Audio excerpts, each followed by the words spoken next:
Hola, buenas noches. Hola, buenas noches. Hola, buenas noches.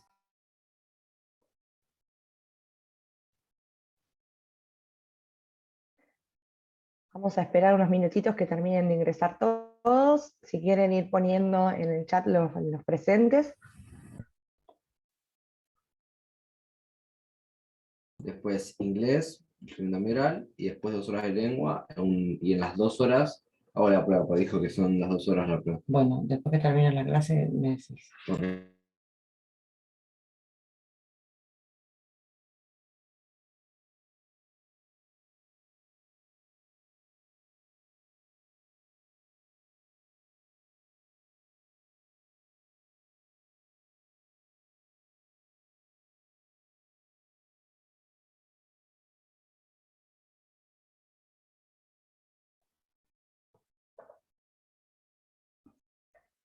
Bueno, les voy a pedir a alguno que me recuerde si la clase pasada llegamos a ver interdictos y desalojo o usucapión. ¿Dónde nos quedamos para continuar?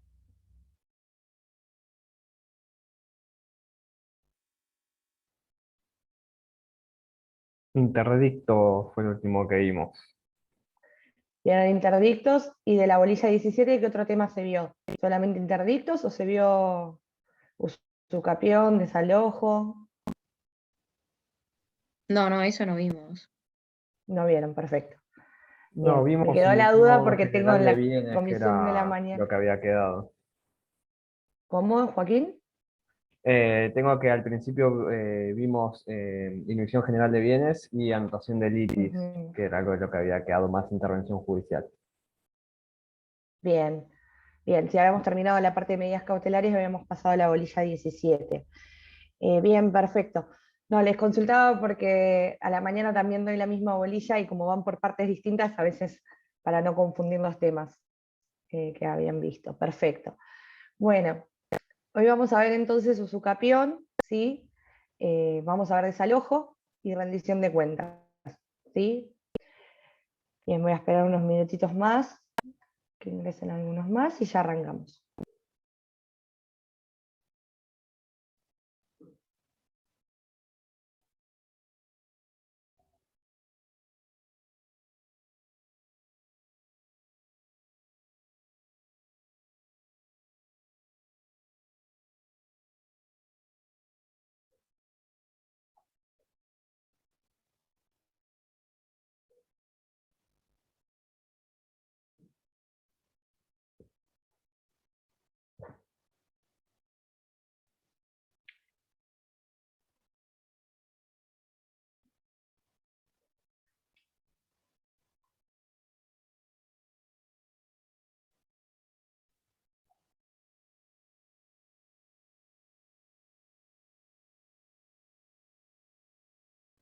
Bueno, vamos a arrancar por desalojo entonces, ¿sí? El desalojo es uno de los primeros procesos que seguramente tengan que iniciar ustedes el día de mañana cuando se reciban. Ni tengan la matrícula, seguramente uno siempre tiene un familiar, un amigo, un vecino, un conocido que tiene alguna situación en el marco quizás de un contrato de locación en el cual se podría llegar a producir un desalojo. Para arrancar tenemos que ver lo que es la legitimación del desalojo, ¿sí? En el desalojo tienen que tener en cuenta que no se va a discutir, ¿sí? El carácter de poseedor quizás o de tenedor, ¿sí? Lo único que se va a discutir, que hace a la legitimación, es que el legitimado activo tiene un derecho exigible de que se le restituya, ¿sí?, ese bien inmueble, la tenencia de ese bien inmueble, ¿sí? En cambio, como contraparte, como legitimado pasivo, vamos a tener sujetos que tienen la obligación de devolver el inmueble y no lo han hecho, ¿sí? Es decir, va a ser legitimado pasivo cualquier ocupante que tenga el deber de restituir la cosa y ese deber sea exigible, ¿sí? La nómina de legitimados pasivos es muy amplia. Normalmente cuando les preguntamos este tema, en los parciales ustedes arrancan a hacer la enumeración que nos hace el artículo del código, que nos dice que puede ser el locatario, el sublocatario, ¿sí?, el tenedor precario, el concubino, como legitimado pasivo. Hay una nómina muy amplia y está descrita en el código. Sin embargo, lo que más nos interesa para que ustedes entiendan quién es realmente el legitimado pasivo es el último renglón del artículo que nos dice cualquier otro ocupante cuyo deber de restituir sea exigible, ¿sí? Es decir, no solamente es una enumeración meramente enunciativa, no es taxativa. Lo que nos importa es este último parrafito que nos deja abierta la puerta a que poder demandar a cualquier persona, cualquier ocupante, ¿sí?, que tenga el deber de restituir la cosa. Por otro lado, como contracara, legitimado activo va a ser tanto el propietario, el condómino, ¿sí?, los herederos, locador, locatarios, sublocatario, usufructuario. Tenemos también una nómina muy amplia, pero en realidad quien va a ser legitimado es cualquier titular de un derecho que le permita exigir, ¿sí?, esa restitución o esa devolución de la cosa. Bien, tienen que tener presente que el proceso de desalojo tramita por la vía sumaria, ¿sí? Por lo que con la demanda vamos a tener que acompañar la documental y ofrecer toda la restante prueba tendiente a probar ¿qué? A probar que tenemos ese derecho de que se nos restituya el bien inmueble. Necesitamos, lógicamente, que quien ejerza y quien inicie la acción tenga el derecho a la libre disposición del bien, que es objeto del desalojo, y asimismo, como contracara, vamos a necesitar que el legitimado pasivo, ¿sí?, es decir, aquella persona contra la que va dirigido el desalojo, carezca de todo tipo de título de ocupación, ya sea porque está contrato vencido o porque es un tenedor precario, un intruso, ¿sí? Bien. En cuanto al procedimiento, si ustedes leen el 676, más allá que nos explica que tramita por la vía sumaria, nos da la nómina de las personas contra las que podemos dirigir la acción, como decíamos recién, cuando vimos legitimados pasivos, ¿sí? Lo que importa, repito, que si se les pregunta en un parcial, sin perjuicio de que ustedes enumeren y digan quizás los sujetos que están en el 676, lo importante es que sepan que va a ser legitimado pasivo y que se va a poder dirigir la acción contra cualquier locatario, sublocatario, pueden decir la nómina, pero lo importante es que digan que es contra cualquier ocupante cuya obligación de restituir o entregar la cosa sea exigible, ¿sí? Bien. En cuanto a la competencia, el juez competente tienen que tener presente que si bien por lo general el desalojo, lógicamente, va a ser desalojo de un inmueble, la pretensión no es de carácter real, es de carácter personal, ¿sí? Entonces aplica el inciso tercero del artículo 5 en cuanto a la competencia. Va a ser juez competente, ¿sí?, el que surja de la convención expresa acerca del lugar de cumplimiento de las obligaciones, si es que hay un contrato de locación, o en su defecto, ¿sí?, el lugar de situación del inmueble. Ustedes recuerden que cuando hablamos de acciones personales, el código en el artículo 5 nos habilita, ¿sí?, que cuando sean varios demandados y se traten quizás de obligaciones indivisibles o obligaciones solidarias, también se puede dirigir la acción en el domicilio de cualquiera de ellos a elección del actor, ¿sí? Así que lo que es competencia es bastante amplia también. Bien. Tenemos una particularidad con el proceso de desalojo, que es que tenemos que identificar quiénes son los ocupantes. ¿Por qué? Porque si nosotros no identificamos correctamente a los ocupantes, no promovemos la demanda contra fulanito, menganito y o cualquier otro ocupante, y no notificamos de esa manera también, ¿sí?, es posible que el día de mañana, cuando tengamos una sentencia definitiva, la misma sea de imposible ejecución, atento que se presente alguien que no estaba involucrado en el proceso. Entonces, siempre cuando hablemos de desalojo, tienen que dejar aclaradísimo en la demanda, en la cédula de notificaciones, tratar de individualizar quiénes son los ocupantes y dejar abierta la puerta con esa frase, y o cualquier otro ocupante, ¿sí? Bien. ¿De qué manera podemos averiguar quiénes son los ocupantes? Una de las formas son las diligencias preliminares, ¿sí?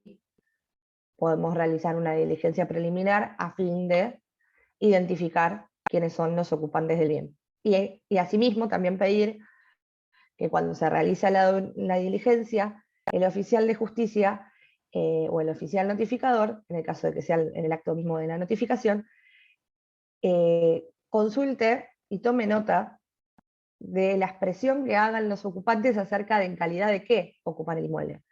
Porque acá estamos hablando de una obligación de restituir exigible, pero si quizás la persona que está ocupando el inmueble dice, no, ojo, yo tengo un boleto de compraventa, yo soy poseedor. Si es poseedor ya no procede el desalojo, ¿sí?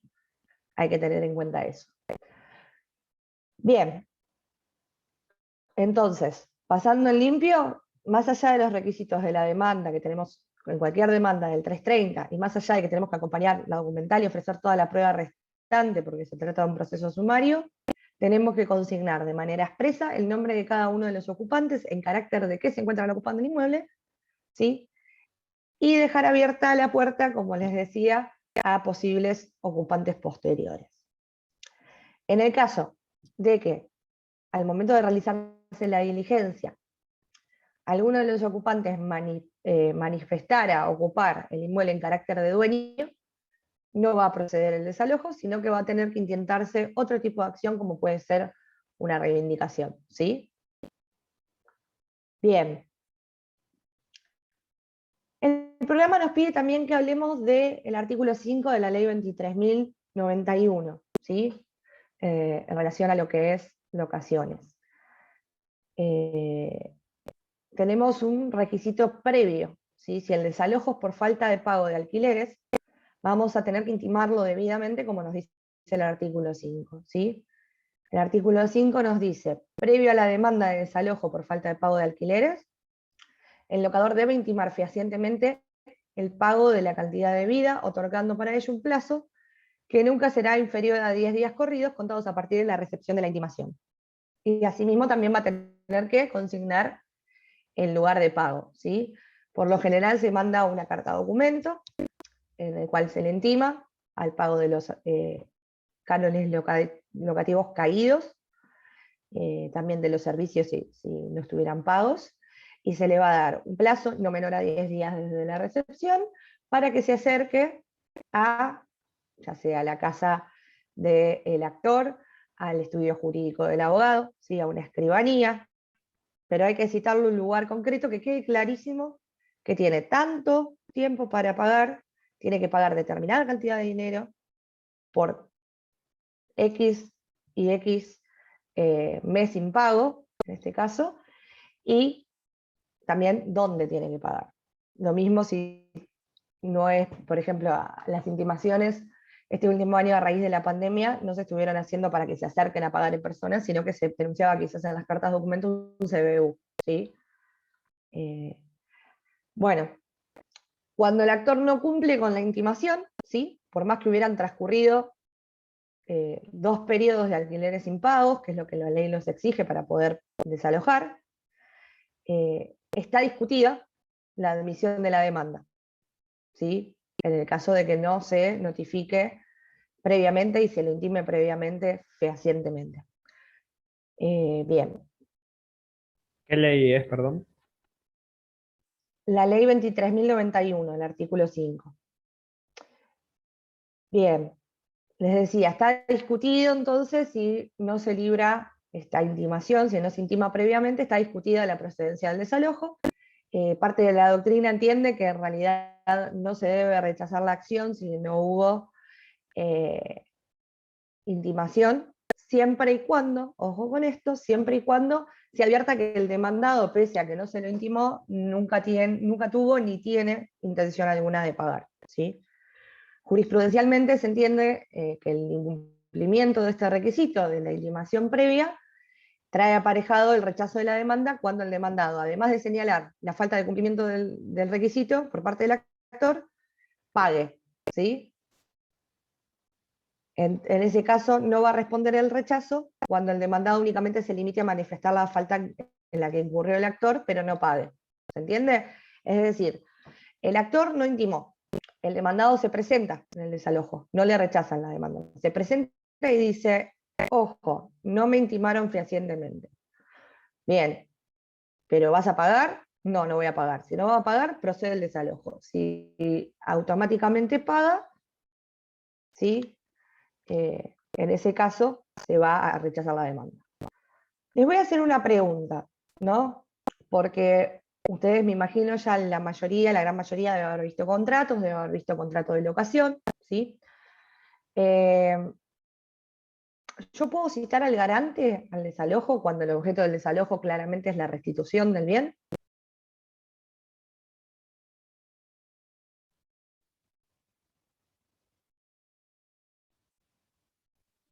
Mm, Creo que no, en realidad, o sea, el garante está para responder en caso de impago, no para el desalojo. Para el desalojo es sacar a la persona que está viviendo adentro. Claro. Ahí hay que ver el contrato, ¿sí? En definitiva. Está bien lo que dice Virginia, que en realidad no tiene la obligación de restituir la cosa, el garante, pero sí tiene una obligación monetaria, ¿sí? Pecuniaria, que se desprende de ese contrato de locación, por lo que es siempre conveniente citarlo, más allá de que tenemos que ver el caso concreto y el contrato concreto, siempre es recomendable citar al garante. ¿Por qué? Porque si es un desalojo por falta de pago, ya es muy probable que si no me vienen pagando varios periodos o no tenga recursos el locatario o no me pueda pagar, o quizás más está alquilando, posiblemente no tenga bienes a su nombre, ¿sí? Sin embargo, tiene un garante. Ese garante se supone que es una persona solvente o que afectó un bien al cumplimiento de ese contrato de locación.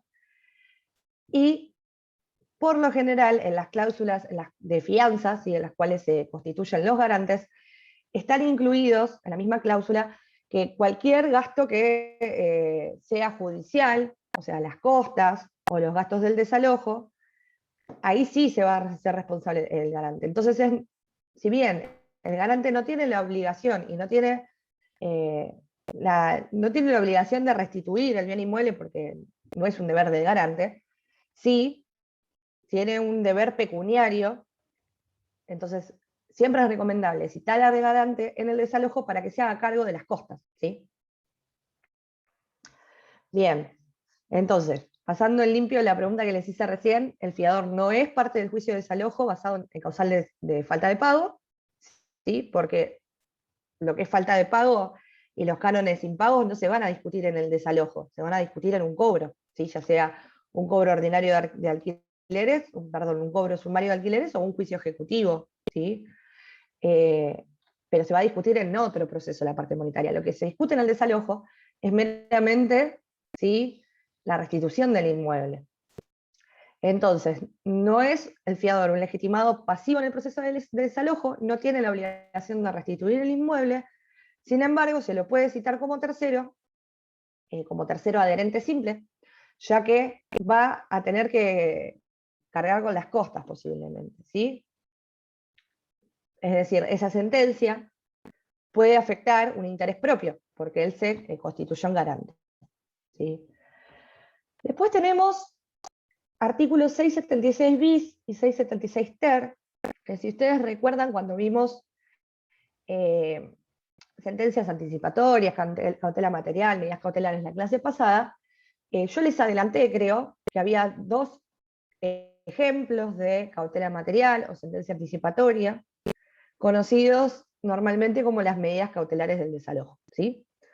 Estas están incorporadas en el artículo 676 bis, cuando se dirige contra un tenedor precario o un intruso, y y en el 676 ter, cuando se trate de un desalojo por falta de pago. ¿Sí? Bien, ¿qué nos dice el 676 bis?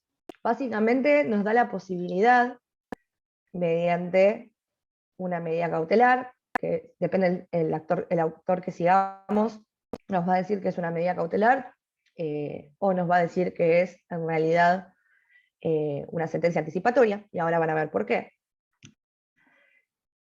Nos da la posibilidad, entonces, esta figura, de que se nos haga la entrega inmediata del inmueble, ¿sí? Si se dan las circunstancias de estos artículos. ¿Qué nos dice el artículo?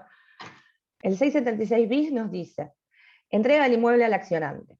En los casos en que la acción del desalojo se dirija contra tenedor precario o intruso, en cualquier estado del juicio, después de trabada la litis, por esto es que varios autores nos dicen que se trataría de una sentencia anticipatoria, porque si recuerdan el cuadrito comparativo, ¿sí? Era una de las diferencias con las medidas cautelares. Entonces, en cualquier estado del juicio, después de trabada la litis, a pedido del actor, el juez podrá disponer la inmediata entrega del inmueble si el derecho invocado fuera verosímil, es decir, tenemos que acreditar la verosimilitud en el derecho, y acá nos pone expresamente previa caución real, ¿sí? Por los eventuales daños y perjuicios que se pudieran irrogar. Bien, el juez solo ordenará la medida cuando, de no decretarse la entrega inmediata del inmueble, pudieran derivarse graves perjuicios para el accionante, ¿sí?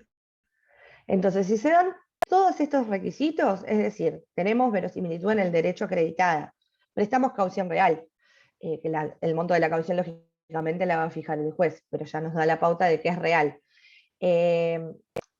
Y logramos acreditar que si no se nos hace entrega inmediata del inmueble, vamos a tener graves perjuicios, es decir, tenemos acá el peligro en la demora, ¿sí? Y el ocupante sea un tenedor precario o un intruso, una vez trabada la litis podemos pedir esta medida cautelar, ¿sí? ¿Con el objeto de qué? Que se nos haga una entrega inmediata del inmueble. El 676 ter, por su parte, nos dice básicamente lo mismo, pero cuando la causal del desalojo sea por falta de pago o vencimiento de un contrato de locación, ¿sí? Nos dice, desocupación inmediata. En los supuestos en los que la causal invocada fuera la falta de pago o el vencimiento del contrato, el actor podrá también, bajo caución real, nuevamente, obtener la desocupación inmediata de acuerdo al procedimiento previsto por el 676 bis, ¿sí? Para el supuesto que se probare que el actor obtuvo esta medida ocultando hechos o documentos que configuraren una relación locativa o el pago de alquileres, se le impondrá una multa de hasta 20.000 pesos en favor de la contraparte, más los daños y perjuicios que ocasionare, que quedan garantizados tanto como en la multa como con la caución real del 676 ter. Y acá cobra especial relevancia la caución real. ¿Por qué? Porque este es uno de los pocos casos en los cuales, después de ser reformado el código, seguimos teniendo un monto en pesos de multa, ¿sí? Ustedes, si agarran el Código Procesal Civil y Comercial y se ponen a leerlo, van a encontrar muchas multas a lo largo del código que se dan configuradas en determinadas situaciones, que las van a ver en use. En este caso, el legislador omitió convertirlo a use. Entonces tenemos un monto en pesos, que es irrisorio, ¿sí? 20.000 pesos hoy en día, en el marco de un desalojo, no son absolutamente nada. Menos si nos deterioran el inmueble antes de entregarlo, en realidad. Viceversa sería, ¿no? En realidad estás desalojando una familia, y la multa del actor, si es que ocultó que realmente habían pagado el alquiler, son 20.000 pesos que no sirven ni para conseguir otro departamento y mudarse, ¿sí? Entonces cobra especial relevancia que se exija caución real, en este caso. Bien, hasta acá vamos bien, ¿tienen alguna consulta, alguna duda? Es bastante sencillo el tema, tienen que tener bien en claro quiénes son los legitimados pasivos, los activos, quién va a ser el juez competente, ¿sí? Las dos figuras estas de desalojo de restitución anticipada, cuáles son los requisitos de las figuras, ¿sí? Y sobre todo cuál es el objeto del desalojo, que acá suele ser un error, que uno cree que con el desalojo es por falta de pago nada más, no, procede ante otras causales, y además, ¿sí? Tienen que tener presente de que se va a discutir solamente la obligación de restituir o no el inmueble, no el cobro de cánones locativos atrasados, ¿sí? Bien. Para la clase que viene, les voy a pedir que lo lean ustedes, cómo funciona el lanzamiento. Si ustedes se meten en la mesa de entrada virtual, si ya se han creado un usuario, buscan cualquier desalojo que esté tramitando en cualquier juzgado, que ya esté bastante avanzado, y van a poder ver, ¿sí?, cómo opera el lanzamiento, quiénes tienen que estar presentes, de qué manera se realiza, se materializa, ¿sí? El juez, ya sea que haga lugar a una medida cautelar de estas de restitución anticipada, o que se llegue a sentencia y el juez considere, ¿sí?, que hay una obligación exigible de restituir el inmueble, la operatoria de desalojo en sí, ¿sí?, se llama lanzamiento, ¿sí?, que es cuando va el oficial de justicia, la policía, bueno, va un montón de gente a un desalojo. Entonces, averigüen eso, ¿sí? Traten de ver en algún expediente real, en lo posible, en mesa de entrada, cómo opera el lanzamiento, ¿sí? Pueden ver algún acta de eso. Bien, continuando con el tema de desalojo, tenemos la figura del 677, ¿sí?, que nos dice desalojo con condena de futuro. Que acá, en realidad, si ustedes recuerdan, cuando empezamos a hablar de desalojo, dijimos que tenía que existir una obligación de restituir que sea exigible, ¿sí? En este caso todavía no es exigible, ¿sí? Estamos hablando de una condena a futuro, una condena de futuro. Pero el 677 nos habilita de manera expresa a interponer una demanda de desalojo antes del vencimiento del plazo convenido para la restitución del bien, es decir, todavía no es exigible la restitución del bien, pero sin embargo presumo que vencido el plazo no me van a hacer entrega del inmueble, ¿sí? Ya sea porque es un inmueble que es difícil conseguir algo similar para mudarse, o se trata de un comercio importante que ya tiene trayectoria en ese local, y me pidió renovar y yo le dije que no, entonces ya me da la pauta de que cuando se venza el contrato yo creo que realmente no me van a restituir el inmueble. En cuyo caso se puede utilizar esta acción, que es el desalojo de condena de futuro, 677, todavía no es exigible, pero presumo que no me van a reiterar el inmueble una vez que sea exigible esa obligación. Entonces inicio una demanda con anterioridad al vencimiento del plazo, ¿sí? Y la sentencia que va a dictar el juez va a ser una sentencia que ordene la desocupación, ¿sí?, una vez vencido el plazo. Entonces, ¿qué pasa? Vence el plazo y yo ya tengo una sentencia que puedo ejecutar de desalojo. Pero ojo con esto, porque el mismo código nos dice, las costas serán a cargo del actor cuando el demandado, además de allanarse en la demanda, cumpla con su obligación de de desocupar el bien o de devolverlo en la forma convenida, en el plazo convenido. Es decir, se le va a dar traslado de esta demanda de desalojo lógicamente a la contraparte, que va a contestar o no va a contestar, ¿sí? Pero si se allana, llegamos a la sentencia que ordena el desalojo, y el día que tiene que entregar las llaves, entrega las llaves, las costas las va a pagar el actor. Y es muy importante tener en cuenta esto, porque no hablamos de costas pequeñas, ¿sí? Hablamos de montos grandes, más si hablamos quizás de un local comercial en calle Güemes, estamos hablando de montos importantes. Entonces, este tipo de acciones la van a ver, ¿sí? Pero la van a ver sobre todo cuando realmente exista un temor fundado de que realmente no van a hacer entrega del inmueble, porque si se allanan y cumplen, vamos a cargar con las costas. Bien.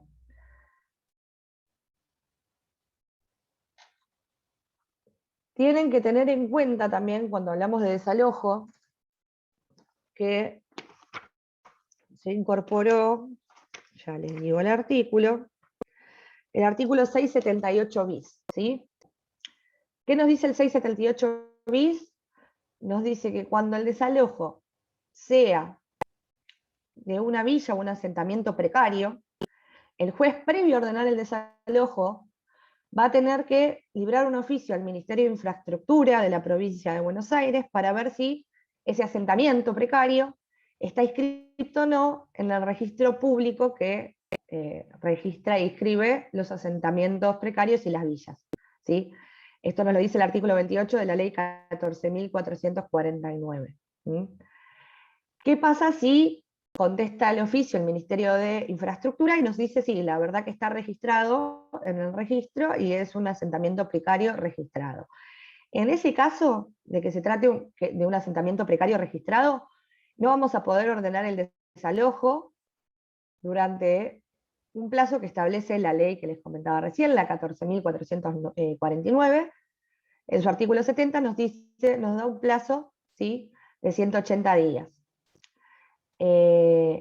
Perdón, nos da un plazo de un año, que es prorrogable por 180 días por causas fundadas, y solamente se va a poder desalojar, ¿sí?, antes del vencimiento de este plazo, si se acredita un peligro inminente para la seguridad de las personas que están habitando, ¿sí?, ese asentamiento.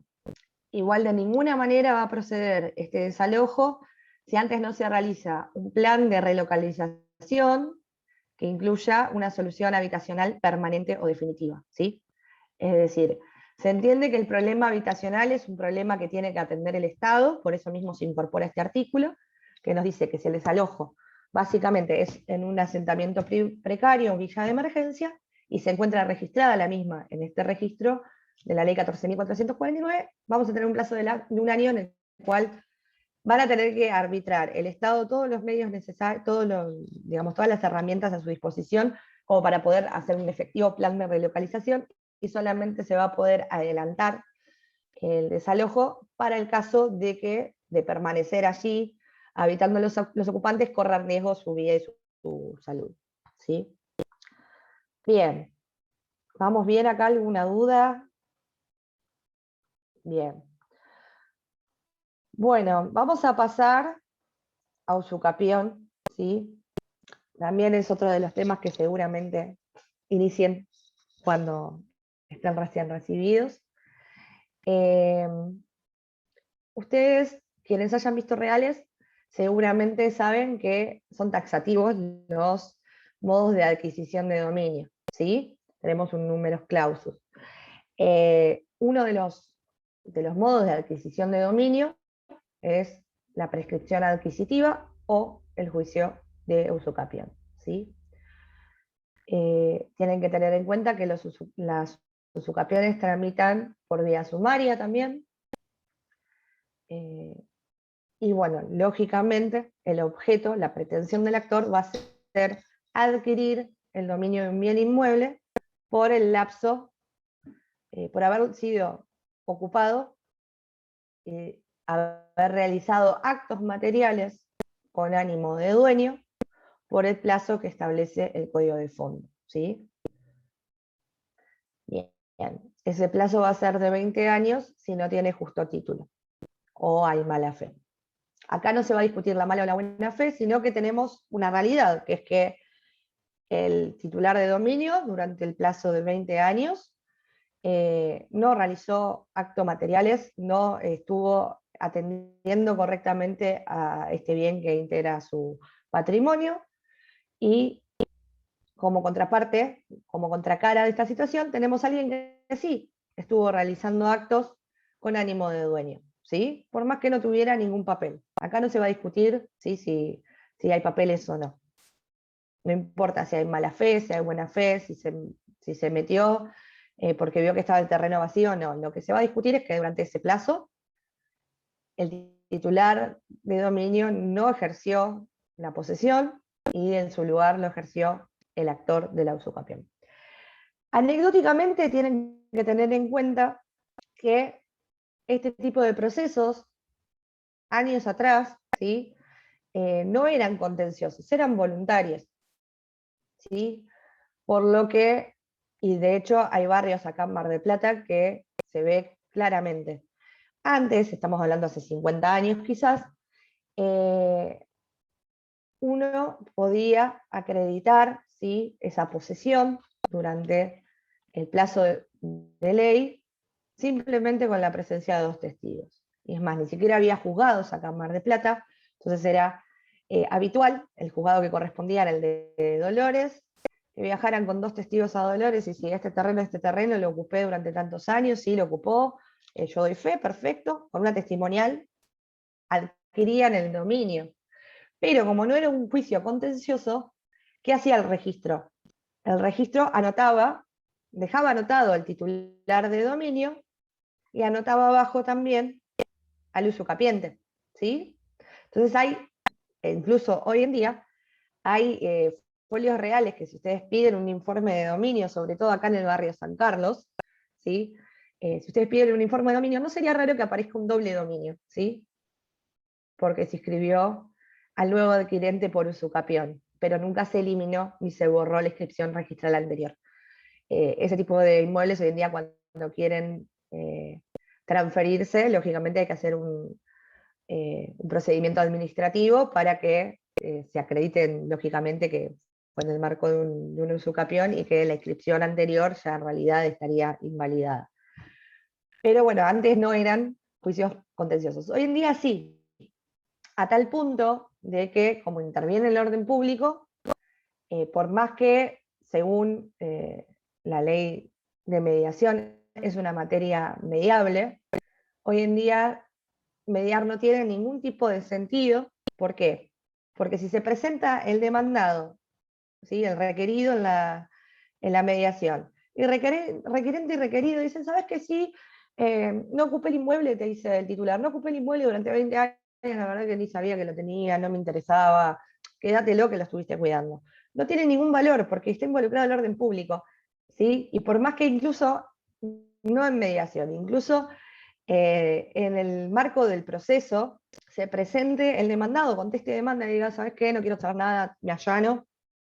De todos modos, el actor va a tener que acreditar esa posesión y esos actos materiales con carácter con ánimo de dueño que realizó durante el plazo de 20 años, ¿sí? Si no, el juez no va a hacer lugar al usucapión, por más que se allane a ese nivel, ¿sí? Está involucrado el orden público. Les voy a dar un pequeño consejo, que es que, como les comentaba, no es una materia, la usucapión, que esté excluida de la mediación. Sin embargo, como les decía, no tiene ningún tipo de sentido.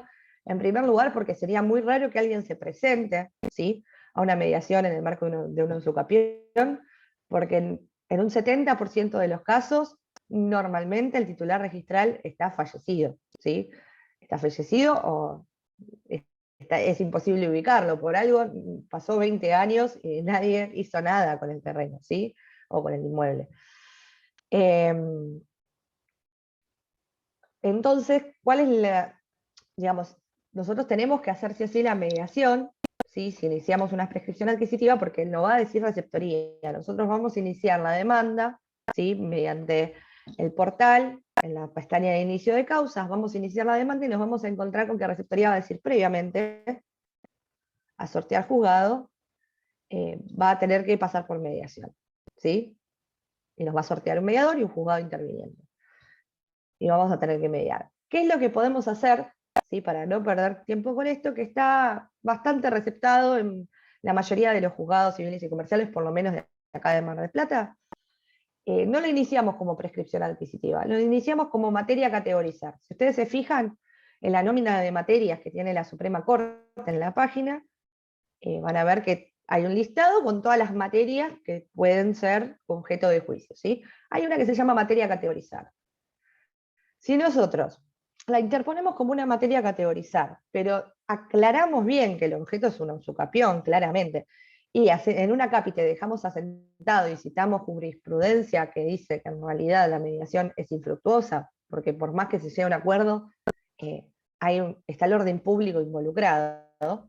Si nosotros desarrollamos bien el acápite y le pedimos al juez que recaratule directamente él, el expediente, a prescripción adquisitiva, nos van a hacer lugar por lo general, ¿sí? Y nos salteamos la mediación, porque como les comentaba, no es antojadizo, sino que realmente no tiene ningún sentido que se realice una mediación en este tipo de temas. Bien, siguiendo con la prescripción adquisitiva, tienen que tener en cuenta, como les decía, tramita por vía sumaria, vamos a tener que acompañar entonces la documental y ofrecer toda la prueba restante tendiente a probar ¿qué? Tendiente a probar los actos posesorios, ¿sí? Y acá, ojo, que a raíz de la ley 14.159, que en el programa van a ver que dice 149, pero está mal tipiado, en realidad es la ley 14.159, artículo 24 y 25, hoy en día está casi textual lo que nos dice el código, ¿sí? Que es un proceso contencioso, que hay que acompañar determinadas cosas con la demanda, que lo vamos a ver ahora, y en especial que no puede basarse la prueba solamente en la prueba testimonial, ¿sí?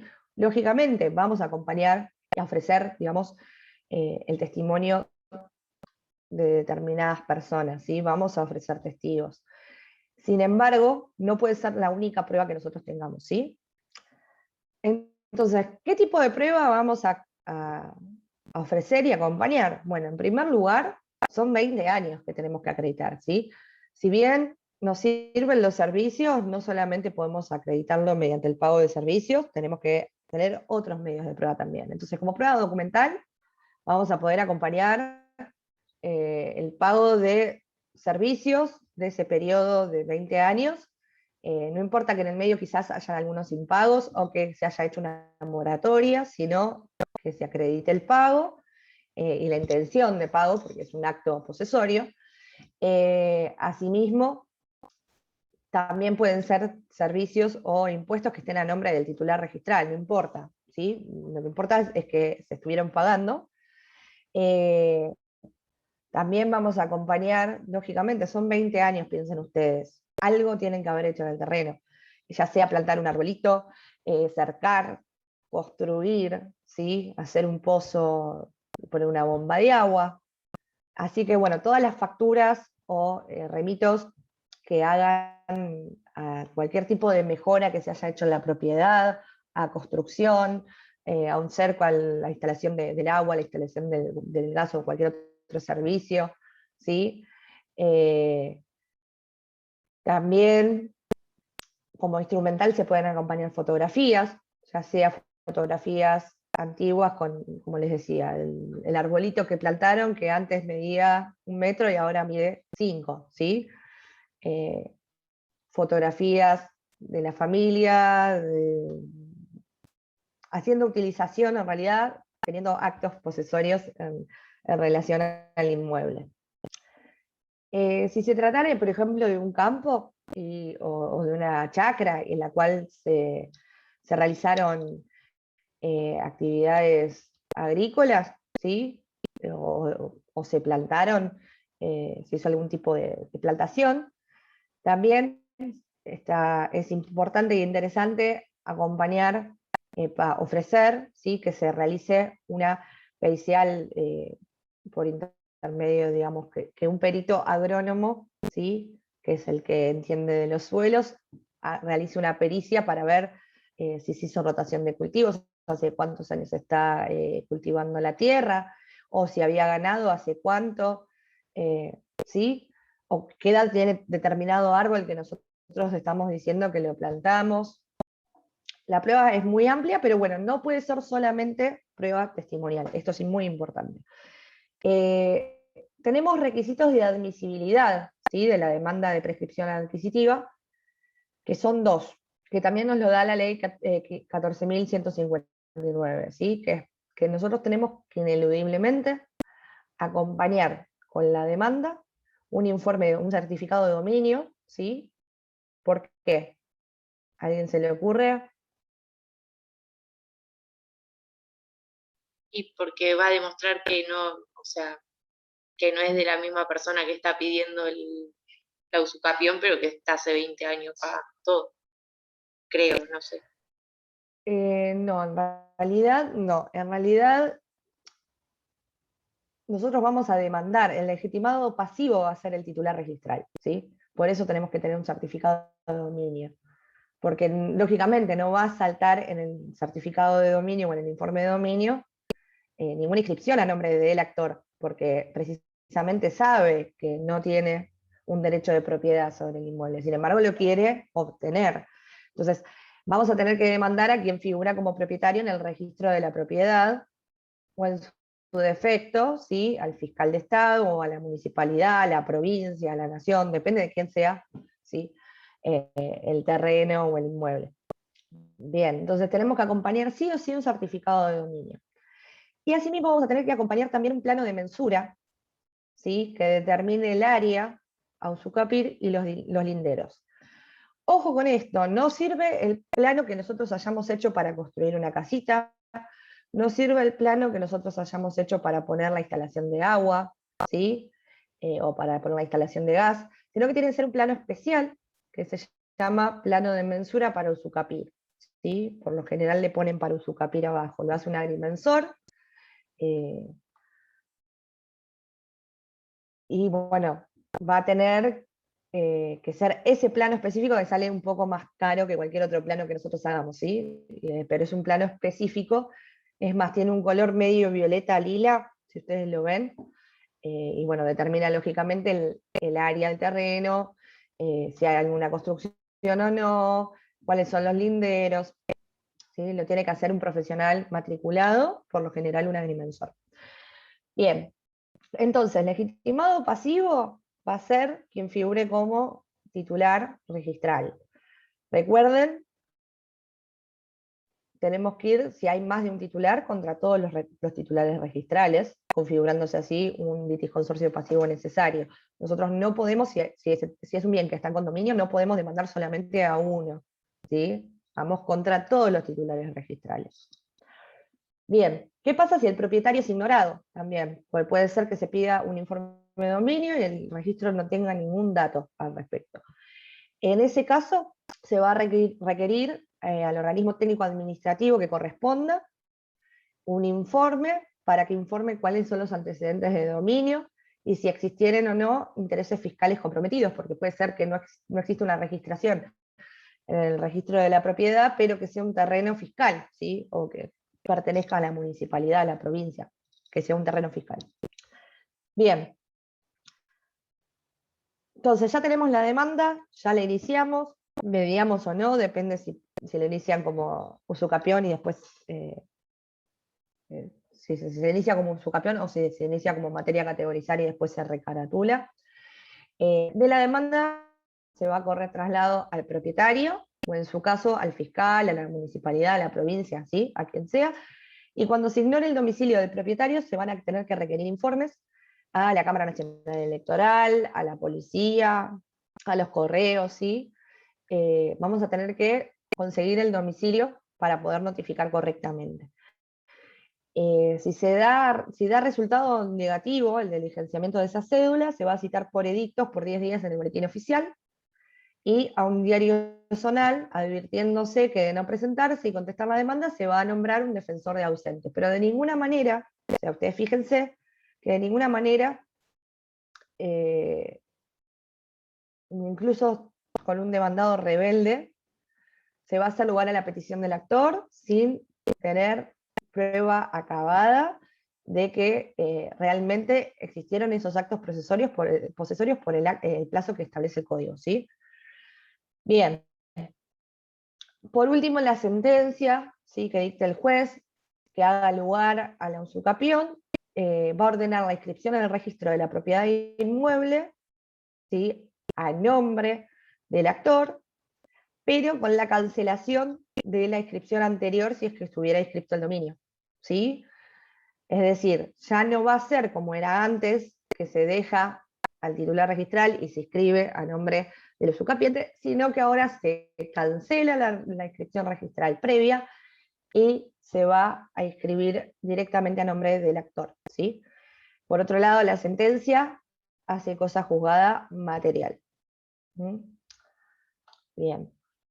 ¿Tienen alguna duda al respecto? ¿Venimos bien? Están muy calladitos hoy. Está Virginia hablando, pobre nomás. La han dejado abandonada. Bueno, entonces ya vimos usucapión, vimos desalojo, nos quedaría por ver rendición de cuentas, ¿sí? Rendición de cuentas tienen que tener en cuenta que no solamente lo van a estudiar del Código Procesal, sino que también tienen que leer varios artículos del Código Civil y Comercial, ¿sí? Van a tener que leer del 858 al 864 del Código Civil y Comercial, ¿sí? Que es que nos va a dar determinadas pautas acerca de esas cuentas.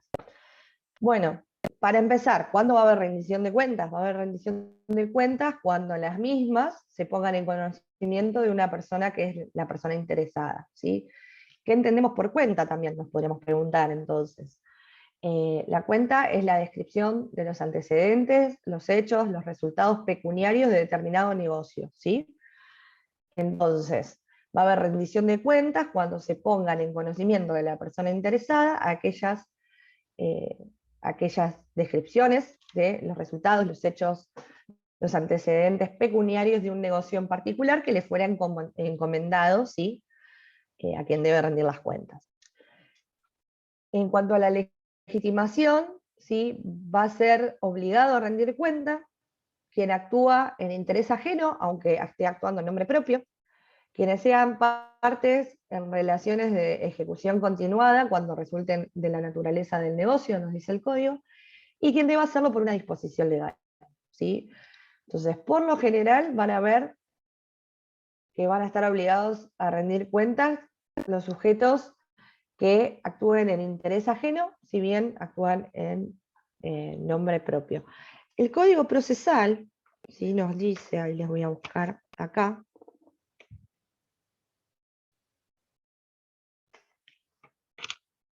no, perdón, el Código Civil, me estaba yendo el procesal.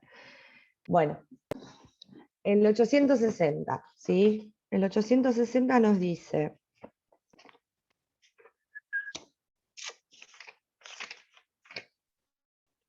acá lo tenemos. Bien. Están obligados a rendir cuentas, excepto renuncia expresa del interesado, es decir, que el mismo interesado los exima de tener que rendir cuentas, quien actúa en interés ajeno, aunque sea en nombre propio, quienes son parte en relaciones de ejecución continuada, cuando la rendición es apropiada a la naturaleza del negocio, o quien deba hacerlo por disposición legal. La rendición de cuentas puede ser privada, excepto si la ley dispone que debe realizarse ante un juez, ¿sí? Bien, entonces, tenemos varias personas que pueden ser legitimados pasivos, ¿sí? En general van a ser quienes administren bienes total o parcialmente ajenos, ¿sí? Pueden ser los tutores, los curadores, los mandatarios, los administradores de consorcio, los administradores de sucesiones, los síndicos. ¿Sí? Hay una nómina gigante de personas que pueden llegar a tener que rendir cuentas. Ya sea que por una obligación legal, una disposición legal que los obliga a hacerlo, o porque estén actuando como gestores, como mandatarios, ¿sí?, actuando en interés ajeno, aunque quizás lo hagan en nombre propio. Bien, ¿cuáles son los requisitos, ¿sí?, de estas cuentas que se deben rendir? Tienen que estar hechas en modo descriptivo, documentado, tienen que acompañarse todos los comprobantes necesarios, tiene que incluir todas las referencias, todas las explicaciones, todos los datos necesarios para que quien es el interesado, es decir, a quien le debo rendir cuentas, pueda comprender de manera acabada cuál es el negocio que se llevó a cabo y de qué manera, ¿sí? Y asimismo, también tienen que concordar con los libros que lleva la persona que rinde cuentas. Bien, en cuanto a la oportunidad para rendir cuentas, acá tenemos que ver lo siguiente. Tenemos que ver si las partes convinieron un plazo, ¿sí?, en el cual se van a rendir cuentas, o si hay un plazo que está dispuesto por ley, en el cual se deben rendir cuentas, y en el caso de que las partes no hayan acordado nada y la ley tampoco dijera nada, se va a rendir cuentas al concluir el negocio, nos dice el 861, o en el caso de que se trate de una relación de ejecución continuada, al concluir cada periodo o al final de cada año calendario, nos dice el código, ¿sí? Entonces, en primer lugar, lo que hayan convenido las partes. Si no convinieron nada las partes, hay que ver qué nos dice la ley, si hay alguna disposición. Si la ley no nos indica cuándo se tienen que rendir cuentas, al concluir el negocio o al final de cada periodo o del año calendario, ¿sí? En cuanto a la aprobación de las cuentas, las mismas pueden ser aprobadas de manera expresa o tácitamente. Expresa, lógicamente, va a ser cuando el interesado, al cual le estoy rindiendo cuentas, las lee y de manera expresa nos dice, está bien, está perfecto, entiendo todo, está todo bien, tengo el mismo cálculo en mente, perfecto, ¿sí? Están aprobadas de manera expresa. En cambio, se puede aprobar de manera tácita cuando en el plazo convenido, o en el plazo de ley, o en su defecto dentro de los 30 días de presentadas las cuentas, el interesado no las observara, ¿sí? Porque recuerden que ustedes que cuando se presentan las cuentas, el interesado va a poder decir, bueno, la verdad es que no estoy entendiendo determinada operatoria, o no me quedó claro determinado monto, o este negocio yo no te lo encomendé, no sé por qué lo estás realizando, ¿sí? Puede realizar observaciones.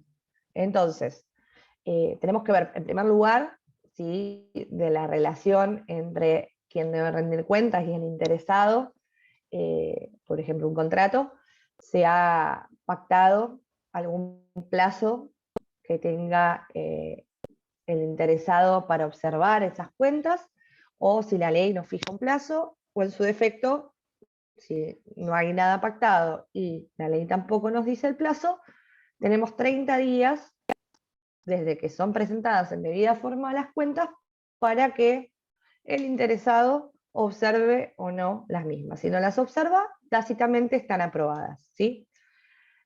Asimismo, el código también nos va a dar un plazo de caducidad de 1 año, en el cual, si nosotros está bien, no observamos las cuentas, sin embargo nos damos cuenta con posterioridad que hay algún error de cálculo o de registración, ¿sí?, algún error aritmético o de registración, tenemos un plazo de caducidad de 1 año para solicitar algún tipo de explicación, ¿sí? Bien, en cuanto a las cuentas también, si se trata de un negocio de ejecución continuada, es decir, una relación que ya es por periodos y se mantiene ese vínculo en el tiempo y voy a tener que rendir cuentas en el tiempo, se presume también que aprobado un periodo, estoy aprobando los anteriores, ¿sí? Bien, una vez aprobadas las cuentas, tienen que tener en cuenta que se va a abonar, ¿sí?, el saldo resultante de esa cuenta. ¿En qué plazo? Bueno, en primer lugar hay que ver si las partes convinieron un plazo, si no, si la ley también establece otro plazo, y si no, en su defecto, si nada convinieron las partes, si nada dice la ley, dentro de los 10 días, ¿sí? Se tiene que pagar ese saldo resultante de las cuentas rendidas y aprobadas, ¿no?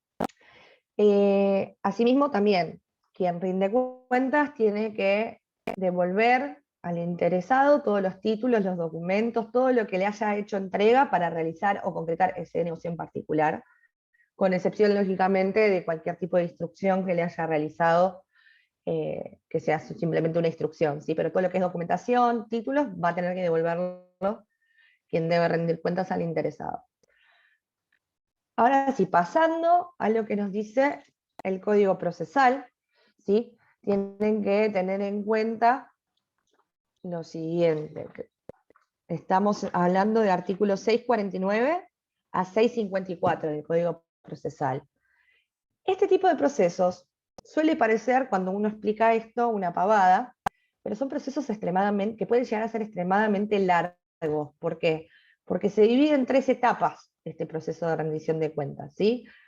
En primer lugar tenemos un proceso sumario, ¿sí?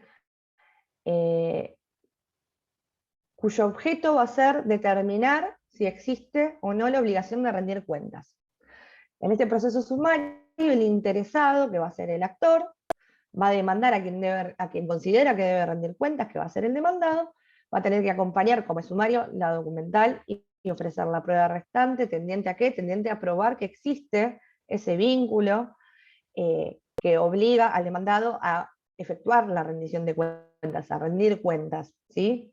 Recuerden siempre que este proceso sumario es solo a los fines de determinar si existe o no obligación de rendir cuentas, ¿sí? Es decir, el objeto de este proceso, que es la primera etapa, el objeto del actor va a ser deducir su pretensión a que se declare que el demandado está obligado a rendir cuentas de determinada gestión, ¿sí? En cuanto a la competencia, va a ser juez competente el lugar donde deban presentarse las cuentas. Si ese lugar no estuviera determinado por un contrato, por ejemplo, a elección del actor se puede promover la demanda en el domicilio del dueño de los bienes o en el lugar donde se administra el principal. Dijimos entonces que el legitimado pasivo va a ser quien debe rendir cuentas o quien considera al actor que debe rendir cuentas, mejor dicho, que por lo general se dedica a administrar bienes total o parcialmente ajenos, y el demandado. Y acá tenemos una carga procesal muy importante, que es que nosotros con la demanda, para determinar si existe o no esta obligación de rendir cuentas, tenemos que presentar una cuenta provisoria, ¿sí? ¿Cuál es la importancia? Y digo carga procesal, recuerden, no es una obligación, pero sí hay consecuencias negativas para el actor en el caso de no presentar la cuenta provisoria. La importancia de esto, ¿cuál es? Es que si el demandado no contesta la demanda o admite la obligación pero no rinde cuentas en el mismo, en el plazo que fije el juez para hacerlo, ¿sí? Se van a tener por aprobadas las cuentas del actor. Por aprobadas, pero lógicamente el demandado puede probar con posterioridad, ofreciendo medios probatorios en contra, de que esa cuenta provisoria es inexacta o incorrecta, ¿sí? Es decir, operaría como una presunción de que esta cuenta provisoria es verídica, es real. Bien, en cuanto a la sentencia de este proceso sumario, va a ser una sentencia meramente declarativa, cuyo único objetivo va a ser, digamos, determinar la obligación o no de rendir cuentas, ¿sí? No se van a cuestionar los valores en esta instancia. Sí se va a tener presente si se acompañó o no esta cuenta provisoria para la etapa número 2 que vamos a ver ahora. Entonces, la primera etapa era el proceso sumario. La segunda etapa es la del 650, que es un incidente, ¿sí? Y el objeto de este incidente, ustedes ya vieron incidentes, ¿no? Confírmenme por favor si ya vieron. Sí, perfecto, bien. Sí, ya Recuerden siempre que vimos. son, bárbaro, Catalina, son procesos, mini procesos satelitales que rondan en relación a un principal, ¿sí?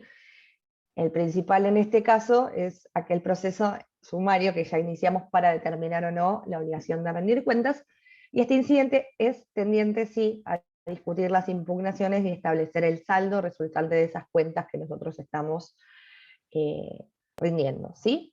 Entonces el objeto del incidente va a ser eso, va a ser la parte monetaria, va a ser la cuenta en sí, ¿sí? Establecer cuál es el saldo resultante y realizar las impugnaciones pertinentes.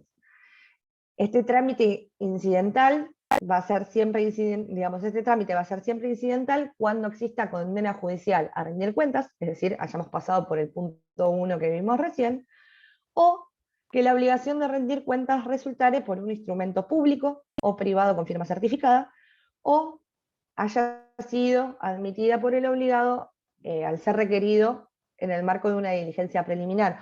Ustedes recuerden que cuando vieron diligencias preliminares en la primera parte, en el artículo 323, 323. El artículo 323 nos decía, el proceso de conocimiento podrá prepararse pidiendo que el que pretenda, pidiendo el que pretenda demandar o quien con fundamento prevea que será demandado, y el inciso 10 nos dice que se cite para reconocimiento de la obligación de rendir cuentas, ¿sí? El actor, en vez de optar por iniciar el proceso sumario para determinar si existe una obligación, puede previamente, ¿sí?, iniciar una diligencia preliminar y solicitar que se requiera al demandado que admita o no la obligación, ¿sí?, de rendir cuentas. En el caso de que lo hubiese admitido en el marco de esta diligencia preliminar, directamente pasamos a este incidente, por ejemplo, ¿sí? También se va a pasar a este incidente cuando, en el marco del proceso sumario que vimos recién, el demandado se allane o no conteste la demanda, ¿sí? En este incidente va a estar esta cuenta provisoria de la que estábamos hablando, ¿sí? Y se le va a dar traslado al demandado por 5 días. Si el demandado contesta y rinde cuentas en el mismo escrito, el juez a su vez va a volver a dar traslado, va a dar un segundo traslado al actor por el mismo plazo, ¿sí?, de 5 días. Si existe cuenta provisional, también le va a dar traslado de la cuenta provisional, ¿no?, al demandado. Y acá tenemos distintas situaciones que pueden darse, ¿no? Si el demandado admite las cuentas, se van a tener por aprobadas. Si el demandado no contesta, se va a tener por aprobadas la de la cuenta provisoria, ¿sí? Y si no, puede ser que conteste, que, como les decía, y rinda cuenta en el mismo escrito, o realice observaciones. Esa impugnación que él haga va a tener que ser categórica, va a tener que ser fundada, va a tener que ser oportuna también, y aquellas partidas que no sean observadas o no sean impugnadas se van a tener por aprobadas. Es decir, el silencio en este caso va a operar como expresión de voluntad.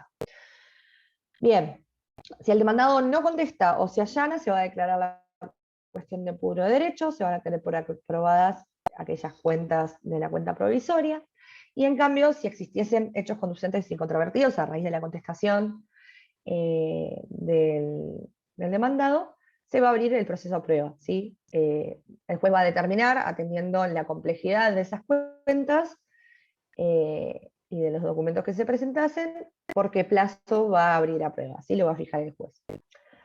Bien.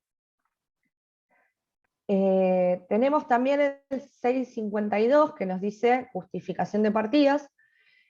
Básicamente nos explica este artículo que el juez va a poder tener por justificadas y por aprobadas aquellas partidas respecto de las cuales habitualmente no se pidan recibos, siempre y cuando los montos sean razonables y verosímiles, ¿sí? Va a evaluar esto con un criterio estricto, pero sí quizás hay comprobantes o recibos que no tiene quien rinde cuentas, pero no los tiene porque normalmente no se pide recibo de determinada cosa, ¿no? A esto se refiere.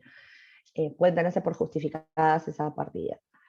Bueno, ¿qué pasa una vez que se determinan los montos? Una vez que ya se impugnó o no se impugnó la cuenta, y una vez que ya se estableció cuál es el saldo resultante, se acaba esta segunda etapa y se pasa a una tercera posiblemente. ¿Por qué? Porque si ya llegamos a este punto y quien debía rendir cuentas no rindió cuentas, tuve que iniciar un sumario para que se determine que debía rendir cuentas. Tuve después que iniciar un incidente para determinar cuál era el saldo resultante de esa gestión. Y a todo esto no hubo buena voluntad, lógicamente calculo que tampoco me va a pagar el saldo. Entonces casi siempre se pasa a esta tercera etapa, que es una ejecución de sentencia, en la cual no me voy a abocar demasiado al trámite, porque es como cualquier otra ejecución de sentencia de las que ya vieron en la bolilla 13, 11.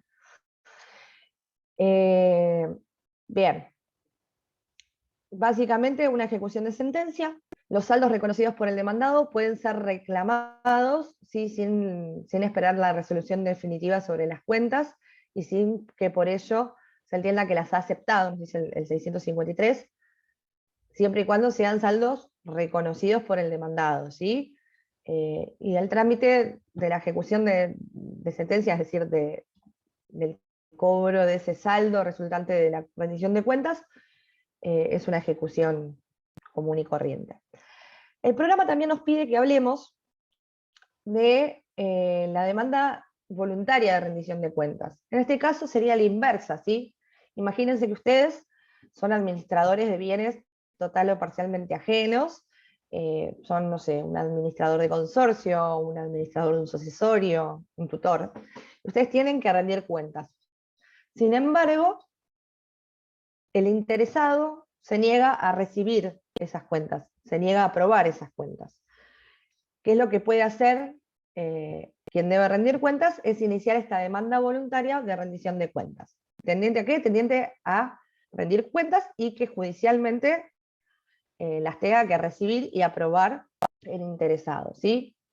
En este caso, entonces, el legitimado activo va a ser el obligado a rendir cuentas, y el legitimado pasivo va a ser quien tenga que recibirlas. Va a demandar entonces el obligado a rendir cuentas a quien tiene que aprobarlas, acompañando la boleta de depósito del saldo deudor. Es decir, no solamente yo digo, bueno, realicé determinado negocio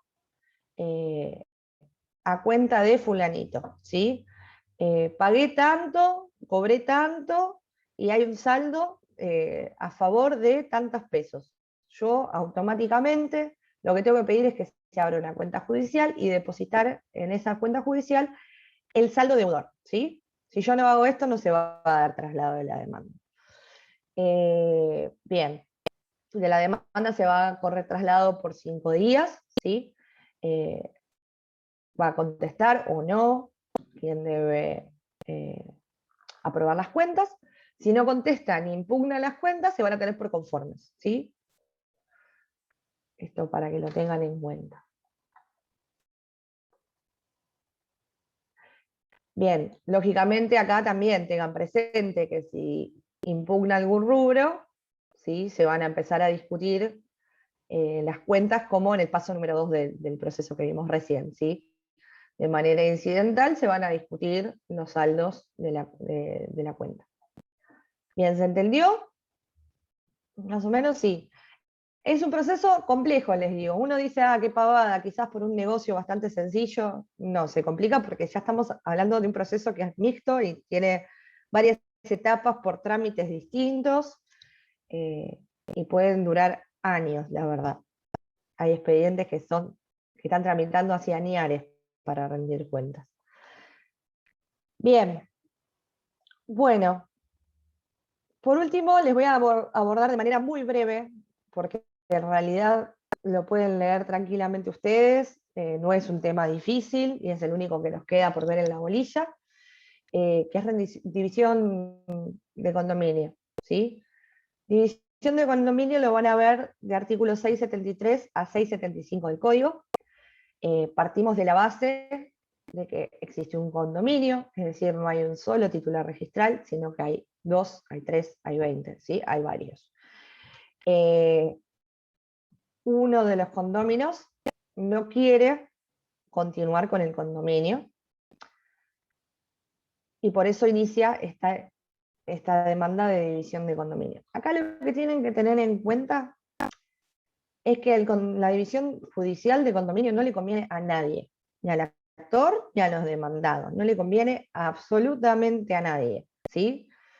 Es por eso que como requisito, para no cargar con las costas, vamos a tener, cuando iniciamos una demanda de división de condominio, que acreditar que de modo fehaciente intentamos por todos los medios posibles dividir extrajudicialmente el condominio, ¿sí? Y que pese a ello no obtuvimos buen resultado y por eso pedimos la división judicial de condominio.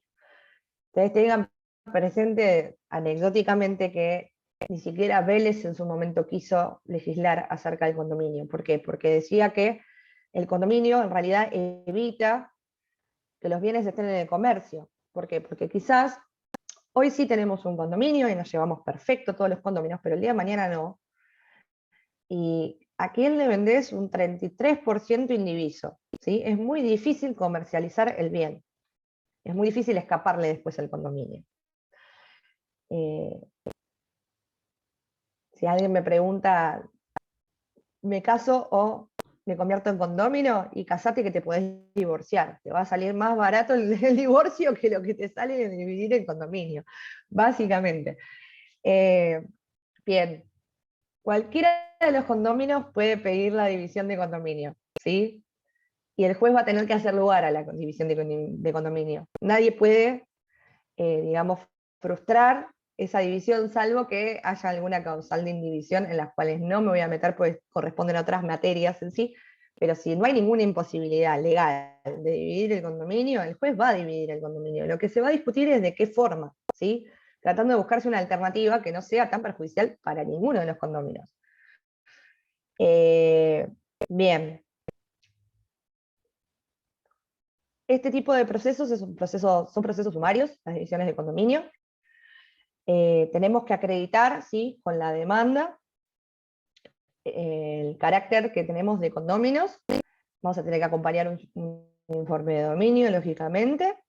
Vamos a tener que acreditar también que intentamos por todos los medios posibles dividir de manera extrajudicial el condominio, y sin embargo no se pudo. Siempre es recomendable, antes de iniciar este tipo de demandas, citar por carta documento al resto de los condóminos a que en algún lugar neutral, como puede ser una escribanía, ¿sí?, se reúnan para poder discutir si yo te compro la parte, si vos me vendés la parte, si le vendemos todo a otra persona, ¿sí? Pero tratar de encontrar la vuelta y dividir el condominio de la manera más beneficiosa para todos, porque les digo, si se lleva adelante la división de condominio no le conviene a ninguno. Entonces, bueno, si pese a esos esfuerzos, ¿sí?, yo no lo puedo dividir, vamos a iniciar la demanda, pero como les decía, para acreditar la buena fe, tenemos que acompañar o una carta o copia de carta de documento que hayamos remitido, mails, ¿sí?, cualquier prueba teniente a demostrar que intenté por todos los medios posibles llegar a un acuerdo, no pude, ¿sí? Bien. Se trata de un litisconsorcio pasivo necesario, porque no puedo demandar a un condominio y no a los otros tres, ¿sí? Tenemos que ir contra todos los titulares registrales, es decir, uno de los titulares contra el resto. El juez competente, al ser un tema derivado de un derecho real, va a ser el juez del lugar de situación del inmueble. Y tienen que tener presente que es lo que yo les decía recién, el condominio se va a dividir sí o sí, les guste a quien le guste, el condominio se divide, ¿sí? Lo que va a hacer el juez es fijar una audiencia, tratar de acercar a las partes y ver de qué manera se puede dividir para que no sea perjudicial. Por ejemplo, si se trata de un campo, y ese campo se puede subdividir y hacer parcelas, y son 5 condóminos, puede decir, bueno, ¿por qué no lo afectan, no lo particionan y cada cual se queda con un terreno, ¿sí?, a su nombre, en exclusividad? Esa sería una solución, por ejemplo. Pero ojalá todos los condominios fueran tan fáciles de resolver. También se puede vender la parte, que uno compre la parte del otro, hacer un plan de pago. Después va a tratar en esa audiencia de ver cuál es la forma más sana, entre comillas, de dividir ese condominio. Sin embargo, tienen que saber que cuando se llega a esta instancia, por lo general se llega por temas personales, ¿sí? Porque puede haber una pelea en el medio, un tema de ego, un tema de rencor por algo, pueden haber infinidad de situaciones que hagan que directamente esté negado uno y está negado y no quiere ni vender, ni comprar la parte, ni nada. Entonces se llega a esta instancia. ¿Por qué es interesante que no se llegue a la consecuencia lógica de la división, que es un remate?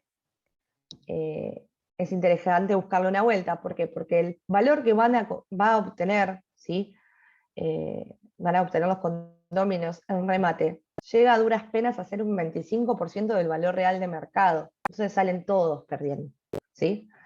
Tienen que tener en cuenta eso. Bueno, la sentencia también va a expedirse acerca de las costas, para eso va a tener en cuenta precisamente si se hicieron todos los esfuerzos necesarios o no para dividir de manera extrajudicial. El juez en esa sentencia va a decidir cómo se divide. Si no se pusieron de acuerdo, va a ir a remate, y si va a remate, salen perdiendo todos, como les decía recién. Así que, bueno, lo interesante acá cuando les toquen este tipo de casos es tratar de mediar lo más posible para llegar a una solución previa y no tener que caer en el remate, que como les decía, a duras penas un 25, un 30% del valor del inmueble van a tener. Y por otra parte, también se arriesgan a que cualquiera de los condóminos se registre y participe del remate y compre la propiedad por un valor irrisorio mucho menor al valor quizás de su parte exclusivamente. Pero bueno, esto lean lo del código, es bastante sencillo, son 3 artículos, no se suele preguntar demasiado y no tiene mayor dificultad, ¿sí? ¿Alguna duda al respecto? ¿Venimos bien? Bueno, creo que con este tema ya terminamos la bolilla 17. Vamos a hacer lo siguiente, mándenme un mail si quieren, que el jueves próximo de una clase de repaso, de algún tema en particular. Si tengo consultas por mail, no tengo problema, hacemos una clase de repaso. Si no, seguramente hagamos una global entre todos los docentes también, vayan preparando las preguntas como siempre. Así que bueno, me parece que por ahora me despido con esto. Si no tienen más preguntas, ninguna duda. ¿No? No, muchas gracias, profe. Bueno, de nada, Virginia, de nada, Débora. Bueno, cualquier duda me pueden mandar al mail, ¿sí? Ya por hoy los libero. Gracias, hasta luego. Gracias. Gracias, De chao. nada, hasta luego. Buenas noches, gracias. Buenas noches.